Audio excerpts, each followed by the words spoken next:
Hello everyone. 1919 से 1922 के दरमियान ब्रिटिश हुकूमत के खिलाफ दो बड़ी मूवमेंट शुरू हुई, खिलाफत मूवमेंट और नॉन कॉपरेशन मूवमेंट। लेकिन नॉन कॉपरेशन मूवमेंट को समझने के लिए यहाँ पे खिलाफत इशू को समझना ज़रूरी है।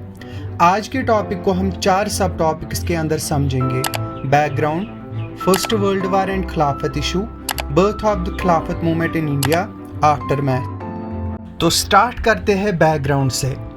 फर्स्ट वर्ल्ड वार के बाद कुछ ऐसे हालात पैदा हुए जो इंडियंस की उम्मीदें तोड़ गए। महंगाई बढ़ गई, इंडस्ट्रीज का प्रोडक्शन कम हुआ, टैक्सेस और रेंट ज़्यादा हो गए, जिसका असर हर तबके पर पड़ा। रोलेट एक्ट पास हुआ था जो कि हमने डिस्कस भी किया। मार्शल लॉ पंजाब में लग गया और जलियांवाला बाग मैसेकर ने ब्रिटिश हुकूमत का जालिमाना चेहरा दिखाया। हंटर कमेटी सिर्फ एक ड्रामा निकला और ब्रिटिश पार्लियामेंट ने जनरल डायर का साथ दिया। मॉन्टेगो चेल्मस्फोर्ड रिफॉर्म्स ने भी इंडियंस की सेल्फ रूल की डिमांड को इग्नोर कर दिया और इसी दौरान हिंदू मुस्लिम यूनिटी का रास्ता भी बन गया। लखनऊ पैक्ट जो 1916 में हुआ था उसने कांग्रेस और मुस्लिम लीग को पास लाया। रोलेट एक्ट एजिटेशन ने सब तबकों को जोड़ दिया था और मोहम्मद अली, मौलाना आज़ाद, अजमल खान जैसे रेडिकल नेशनलिस्ट मुस्लिम्स उभर कर आए। आपको पता ही है कि 28 जुलाई 1914 में फर्स्ट वर्ल्ड वार छिड़ गया था और इस वार में सामने थे एलाइड पावर्स और सेंट्रल पावर्स। एलाइड पावर्स मतलब ब्रिटेन, फ्रांस, जापान, रशिया और इटली, और दूसरी तरफ सेंट्रल पावर्स में थे जर्मनी, ऑस्ट्रिया हंगरी, बल्गेरिया और ओटोमन एम्पायर। अब यहाँ पर थोड़ा ओटोमन एम्पायर के बारे में समझना ज़रूरी है। बेसिकली कुछ टर्किश ट्राइब्स ने मिलकर 1299 में ओटोमन एम्पायर को एस्टैब्लिश किया था और ये भी एक टाइम पर बहुत ही पावरफुल एम्पायर था। ओटोमन एम्पायर के सुल्तान को खलीफ कहा जाता था और पूरे वर्ल्ड के मुसलमान उन्हें अपना स्पिरिचुअल और रिलीजियस लीडर मानते थे। क्यों? क्योंकि माना जाता था कि ये prophet Muhammad, peace be upon him, सल्लल्लाहु अलैहि वसल्लम के सक्सेसर है।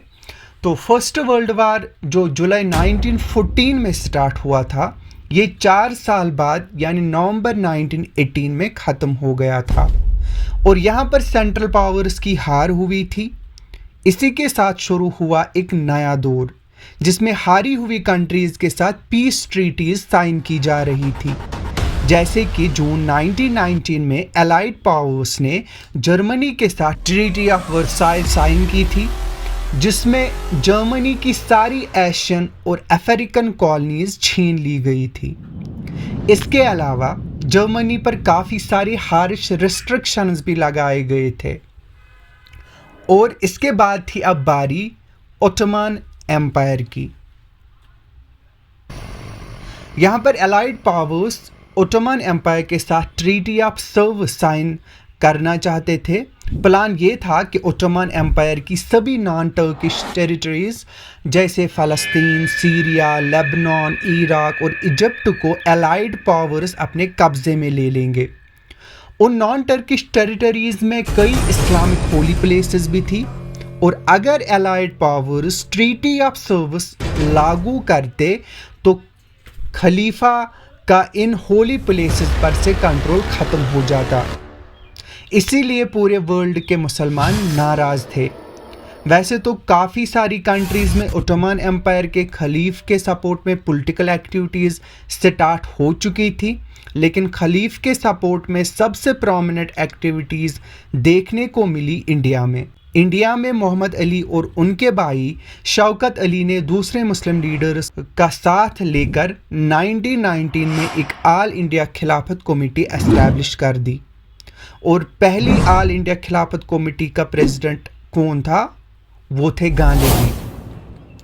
यहाँ पर डिसाइड किया गया कि ब्रिटिश गुड्स को बाइकआउट किया जाएगा और ब्रिटिश गवर्नमेंट के साथ किसी भी तरह का कोऑपरेशन नहीं किया जाएगा। खिलाफत मूवमेंट जोरों पर था और मुसलमान भाइयों ने ब्रिटिश गुड्स का बाइकआउट कर दिया था, लेकिन इसके बावजूद एलाइड पावर्स जिनमें ब्रिटिश भी शामिल थे, उन्होंने ओटोमन एम्पायर के साथ ट्रीटी ऑफ सर्विस साइन कर दी।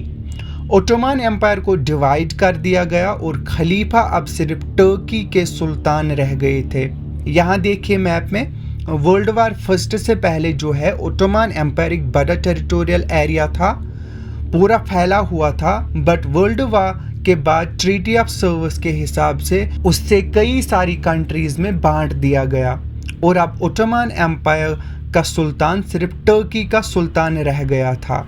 तो दोस्तों ये था खिलाफत मूवमेंट का सफ़र। अब अगली वीडियो में हम डिस्कस करेंगे non cooperation movement, Gandhi ji की लीडरशिप में एक नए जद्दोजहद का आगाज़। अगर आपको ये वीडियो पसंद आई हो तो लाइक करें, शेयर करें और चैनल को सब्सक्राइब करना ना भूलें। मिलते हैं नेक्स्ट वीडियो में, तब तक के लिए गुड लक।